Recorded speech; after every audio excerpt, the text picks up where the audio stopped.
მოგესალმებით. მე ბატონი ჯორჯი ვარ და ვიდეოში მოისმენთ საინტერესო ფაქტებს ფილმ დიდ დიქტატორზე. პოლიტიკური სატირა დიდი დიქტატორი დიდ ეკრანზე 1940 წლის ოქტომბერში ნიუ-იორკში გამოჩნდა. მისი რეჟისორი, სცენარის ავტორი, პროდიუსერი, მთავარი როლების შემსრულებელი ჩარლი ჩაპლინია. ფილმი აკრიტიკებს გერმანელ და იტალიელ დიქტატორებს, ადოლფ ჰიტლერსა და ბენიტო მუსოლინის, შესაბამისად ფაშიზმს, ანტისემიტიზმსა და ნაცისტებს. ჩაპლინი ფილმში ასრულებს დაუნდობელი დიქტატორისა და დევნილი ებრაელი დალაქის როლებს. ფილმის გამოსვლის პერიოდში აშშ ჯერ კიდევ ნეიტრალიტეტს ინარჩუნებდა ნაცისტურ გერმანიასთან, როდესაც მეორე მსოფლიო ომი ახალი დაწყებული იყო. 1964 წელს გამოცემულ ავტობიოგრაფიულ წიგნში ჩარლი ჩაპლინმა აღნიშნა, რომ ფილმს ვერ გადაიღებდა, რომ სცოდნოდა იმ საშინელებების მასშტაბი, რაც ნაცისტურ საკონცენტრაციო ბანაკებში ხდებოდა. იურგენ ტრინბორნის წიგნის მიხედვით, რომელიც ნაცისტური პროპაგანდისტული კინოს რეჟისორის ლენი რიფენშტალის შესახებაა, ჩარლი ჩაპლინმა და ფრანგმა რეჟისორმა რენე კლერმა ერთად ნახეს რიფენშტალის ფილმი ნების ტრიუმფი თანამედროვე ხელოვნების მუზეუმში. კლერი ფილმის ნახვის შემდეგ მისი ძალით შეშფოთდა და თქვა, რომ ის არასდროს უნდა ეჩვენებინათ, თორემ დასავლეთი დაიღუპებოდა. რაც შეეხება ჩაპლინს, მან ბევრი იცინა და ჰიტლერის მანერების ზუსტად მისაბაძად ფილმი რამდენჯერმე ნახა. ძირითადი ნაწილი ლოს-ანჯელესშია გადაღებული. ფილმისთვის მუსიკა ჩაპლინმა და მერედიტ უილსონმა შექმნეს. ჩაპლინს უნდოდა ყურადღება გაემახვილებინა 1930-იანი წლების ბოლოს ნაცისტების მიერ ებრაელების წინააღმდეგ გაძლიერებულ ძალადობასა და რეპრესიებზე. იმ პერიოდში, როცა ჰიტლერი და მისი პარტია პოპულარობას იძენდნენ, ჩაპლინი საერთაშორისო აღიარებას აღწევდა. 1931 წელს ბერლინში ვიზიტისას ის ფანების დიდი ჯგუფით იქნა გარშემორტყმული, რამაც ნაცისტების გაღიზიანება გამოიწვია. მათ არ მოსწონდათ და აღიზიანებდათ მისი კომედიური სტილი, ამიტომ 1934 წელს გამოსცეს წიგნი ებრაელები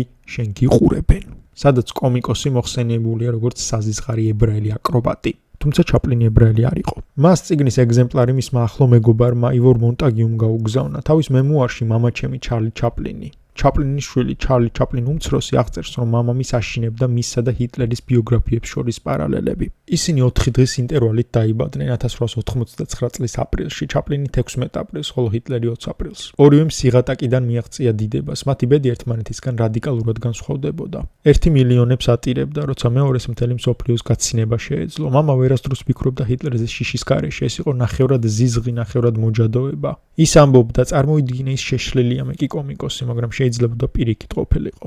ჩარლი ჩაპლინის სცენარზე 1938-1939 წლებში მუშაობდა. გადაღებები 1939 წლის სექტემბერში დაიწყო მეორე მსოფლიო ომის დაწყებიდან 6 დღის შემდეგ და დასრულდა დაახლოებით 6 თვეში. ადოლფ ჰიტლერის არქიტექტორმა და მეგობარმა ალბერტ შპეერმა თქვა, რომ ფიურერს ეს ფილმი არასდროს ეინახა. ერთ-ერთი წყაროს მიხედვით კი ჰიტლერმა ფილმი ორჯერ ნახა. მან იგი გერმანიასა და ნაცისტების მიერ ოკუპირებულ ქვეყნებში აკრძალა. საბოლოოდ კი 1958 წელს დასავლეთ გერმანიამ ფილმზე აკრძალვა მოხსნა. ჩაპლინს ნათქვამი აქვს, რომ ყველაფერს დათმობდა, რომ სცოდნოდა თუ რას ფიქრობდა ჰიტლერი ფილმზე. ფილმში გეტოს მაღაზიების ვიტრინებზე განთავსებული ზოგიერთი წარწერა ესპერანტოს ენაზეა დაწერილი. ესპერანტო ხელოვნური საერთაშორისო დამხმარე ენაა, რომელიც ლუდვიგ ზამენჰოფმა 1887 წელს შექმნა. ჰიტლერმა ამას უწოდა ანტინაციონალისტური ებრაული შეთქმულება, რომლის მიზანიც გერმანული კულტურის განადგურება იყო. ის მიიჩნევდა, რომ საერთაშორისო ენის შექმნა, რომლის ავტორიც პოლონელი ებრაელი იყო, გერმანიის წინააღმდეგ მიმართული ქმედება გახლდათ. ზამენჰოფის შვილები ადამი, სოფია და ლინდა ჰოლოკოსტის დროს დაიღუპნენ. ჩარლი ჩაპლინის ნახევარ-ძმამ სიდნი ჩაპლინმა 1921 წელს გადაიღო და ასევე მონაწილეობა მიიღო ფილმში მეფე დედოფალი ჯოკერი, სადაც ორ როლს ასრულებდა დალაქს და ქვეყნის მმართველს. 26 წლის შემდეგ 1957 წელს ჩარლი ჩაპლინი პლაგიატში დაადანაშაულეს. კონრად ბერკოვიჩმა განაცხადა, რომ სწორედ მან შექმნა ისეთი იდეები, როგორებიც იყო ჩაპლინის მიერ დიქტატორის განსახიერება და გლობუსთან ცეკვა.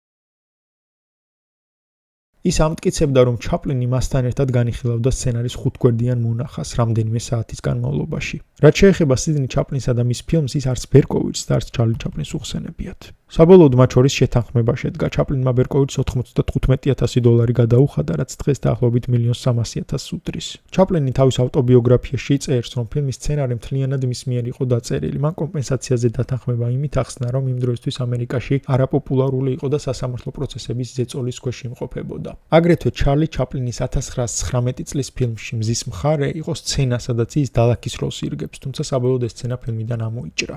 თავდაპირველად ჩაპლინს სურდა ფილმისთვის დიქტატორი დაერქმია, მაგრამ კინოკომპანია Paramount Pictures-მა მას აცნობა, რომ სწორედ ისინი ფლობდნენ უფლებებს ამ სათაურის გამოყენებისთვის. ამიტომ შესთავაზეს $25,000 გადახდა, რაზეც ჩაპლინმა უარი თქვა და ფილმს დიდი დიქტატორი დაარქვა. მან თითქმის მთლიანად დააფინანსა ფილმი საკუთარი ჯიბიდან. როდესაც ინფორმაცია გავრცელდა, რომ დიდი დიქტატორი უნდა გადაღებულიყო, ბრიტანეთის მთავრობამ განაცხადა, რომ მას აკრძალავდა. თუმცა ფილმის გამოსვლის დროს ბრიტანეთი უკვე ომში იყო ჩაბმული გერმანიის წინააღმდეგ, ამიტომ მთავრობის დამოკიდებულება ფილმის მიმართ შეიცვალა. ჩარლი ჩაპლინი სულ უფრო და უფრო დიდ დისკომფორტს განიცდიდა ჰიტლერის პაროდირებისას, რაც უფრო მეციგებდა მისი ქმედებების შესახებ ევროპაში. მან ფილმის დასასრულიც კი შეცვალა და ჩაამატა თავისი ცნობილი სიტყვა. თავიდან ჩაფიქრებული იყო, რომ ფილმის დასასრულს იქნებოდა სცენები, სადაც ხალხი მსოფლიოში მშვიდობის გზავნილს იღებს. გერმანელი ჯარისკაცები იძულებით ვალსს ცეკვავენ. იაპონური ბომბადმშენებიდან ჩინელი ბავშვებისთვის სათამაშოებს ყრიან. დიდი დიქტატორი ანტიფაშისტური ფილმია, რომელიც მნიშვნელოვანი პროპაგანდისტული ინსტრუმენტი გახდა. ამიტომ საფრანგეთში მისი ფრანგულად დუბლირებული ვერსიებიც გავრცელდა.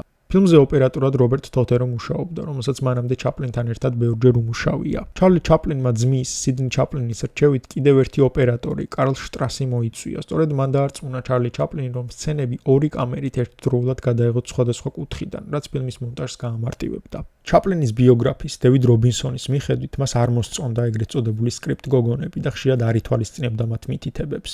ვინ არიან სკრიპტ გოგონები? მათი მოვალეობაა უზრუნველყონ სცენების ლოგიკური თანმიმდევრობა, აკონტროლონ მსახიობების პოზიციები და მოძრაობები, რათა სხვადასხვა კადრში შეუსაბამობები არ წარმოიქმნას. ადრეულ წლებში ამ პროფესიის წარმომადგენლები ძირითადად ქალები იყვნენ, ამიტომ ეძახდნენ მათ სკრიპტ გოგონებს. ახლა კი მათ სკრიპტ სუპერვაიზერებს, ზედამხედველებს უწოდებენ. ჩაპლინმა შეგნებულად გამოიყენა აგრესიული და აბსურდული სიტყვები, რომლებიც გერმანულ ენის სიმძაფრესა და ჰიტლერის მეტყოლების სტილს ჰგავდა, მაგრამ რეალურად არავითარი მნიშვნელობა არ ჰქონდა. ჩარლი ჩაპლინი ერთ-ერთ პირველ რეჟისორად ითვლება, რომელიც ნაციზმსა და ჰიტლერს ღიად აკრიტიკებდა. თუმცა ერთ-ერთი პირველი ამერიკული ანტინაცისტური ფილმი დიდი დიქტატორამდე 9 თვით ადრე გამოვიდა, რომელსაც ჰქვია შინ ნაცისტო ჯაშუშო. ფილმი 18 წუთიანია, მისი რეჟისორი კი ჯულს უაითია. სცენარის ავტორები ფელიქს ადლერი და კლაიდ ბრაკმენი. ფილმი აკრძალული იყო ესპანეთშიც, დიქტატორ ფრანსისკო ფრანკოს სიკვდილამდე. 1976 წლის აპრილში ფილმს აკრძალვა მოიხსნა. ფილმში ჰანას როლის შემსრულებელი პოლეტ გოდარდი, ან გოდარი და ჩარლი ჩაპლინი ცოლ-ქმარი იყვნენ 1936-1942 წლებში. ჩაპლინმა პოლეტ გოდარის პერსონაჟს სახელი ჰანა საკუთარი დედის პატივსაცემად დაარქვა. ფილმში ადენოიდ ჰინკელის ხელქვეითები პირველი მსოფლიო ომის დროინდელ გერმანულ ჩაფხუტებს ატარებენ, რომლებიც უკუღმა აქვთ ჩამოცმული, რაც ფილმის სატირულ და აბსურდულ ელემენტებს კიდევ უფრო ამძაფრებს. ჯეკ ოუკი, რომელიც ფილმში ბენცინო ნაპალონის როლს თამაშობს, ამბობდა, რომ მას უამრავ ფილმში ჰქონდა მონაწილეობა მიღებული, თუმცა ყველას დიდ დიქტატორში შესრულებული ბენცინოს როლით დაამახსოვრდა. ჩარლი ჩაპლინს დიდი ხნის განმავლობაში სურდა ფილმის გადაღება ნაპოლეონ ბონაპარტზე. 1936 წლისთვის მას სცენარიც მზად ჰქონდა, თუმცა საბოლოოდ დიდი დიქტატორი გადაიღო. ადენოიდ ჰინკელის მიერ შესრულებული გლობუსთან ცეკვის სცენაში თავიდან განიხილებოდა, რომ მას მსოფლიო რუკა უნდა დაეჭრა და ქვეყნების საზღვრები საკუთარი სურვილით აეწყო. ჩაპლინმა თავდაპირველად დალაქის სცენები გადაიღო, ამის შემდეგ კი ჰინკელის სცენების გადაღებას შეუდგა. იმ სცენის გადაღებისას, სადაც ქვემეხიდან ჭურვი ვარდება, ჩარლი ჩაპლინის შვილს, სიდნი ჩაპლინს, სიცილი აუტყდა, ამიტომ ეს სცენა თავიდან გადაიღეს. ჟურნალისტმა და კრიტიკოსმა ედ სალივანმა ფილმის ბოლოს წარმოთქმულ სიტყვას კომუნისტური პროპაგანდა უწოდა. დიდი დიქტატორის პრემიერა ერთდროულად ორ თეატრში, ასტორსა და კაპიტოლში გაიმართა.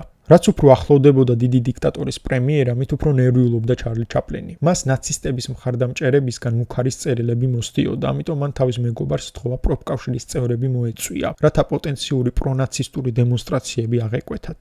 დიდი დიქტატორის ბოლო სიტყვა მუსიკალურმა ჯგუფებმა Coldplay-მ, U2-მ თავიანთ კონცერტებზე მსმენელს უჩვენეს. ყავის იტალიურმა კომპანია Lavazza-მ კი თავის რეკლამაში გამოიყენა. ფილმმა ოსკარების მე-13 დაჯილდოებაზე 5 ნომინაცია მოიპოვა, თუმცა ვერც ერთში გაიმარჯვა. დიდი დიქტატორი ჩაპლინის ერთადერთი ფილმია, რომელმაც ოსკარებზე საუკეთესო სურათისთვის ნომინაცია მიიღო. მისი ბიუჯეტი $2.2 მილიონი, შემოსავალი კი $5 მილიონი. გამოიწერეთ არხი და დალაიქეთ ვიდეო. თორემ